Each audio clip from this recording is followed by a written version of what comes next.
Right మనం breaking news చూస్తున్నాం. దేశ రాజధాని న్యూఢిల్లీలోని ఇందిరాగాంధీ ఇంటర్నేషనల్ ఎయిర్పోర్ట్లో ఏటీసీ వ్యవస్థలో సాంకేతిక లోపం తలెత్తింది. దీంతో విమాన రాకపోకలకు తీవ్ర అంతరాయం ఏర్పడింది.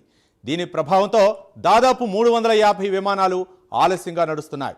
ముందుగా షెడ్యూల్ చేసిన పలు విమాన సర్వీసులను రద్దు చేశారు. ఈ నేపథ్యంలో ఢిల్లీ ఎయిర్పోర్ట్లో వందలాది మంది ప్రయాణికులు చిక్కుకుపోయారు. దీని ప్రభావం ఉత్తరాది ఎయిర్పోర్ట్లపైన కూడా పడింది. మరోవైపు ముంబై ఎయిర్పోర్ట్లోనూ ఏటీసీ వ్యవస్థ కుప్పకూలింది. దీంతో ప్రయాణికులు తీవ్ర అవస్థలు పడుతున్నారు.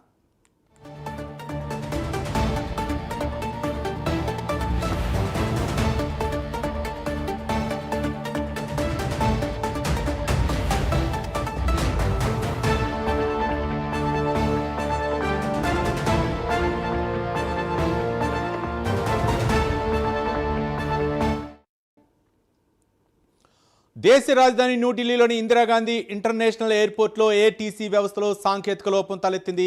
దీంతో విమాన రాకపోకలకు తీవ్ర అంతరాయం ఏర్పడింది. దీని ప్రభావంతో దాదాపు 350 విమానాలు ఆలస్యంగా నడుస్తున్నాయి.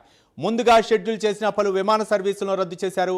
ఈ నేపథ్యంలో ఢిల్లీ ఎయిర్పోర్ట్లో వందలాది మంది ప్రయాణికులు చిక్కుకుపోయారు. దీని ప్రభావం ఉత్తరాది ఎయిర్పోర్ట్లపైనే పడింది. మరోవైపు ముంబై ఎయిర్పోర్ట్లోనూ ఏటీసీ వ్యవస్థ కుప్పకూలింది. దీంతో ప్రయాణికులు తీవ్ర అవస్థలు పడుతున్నారు.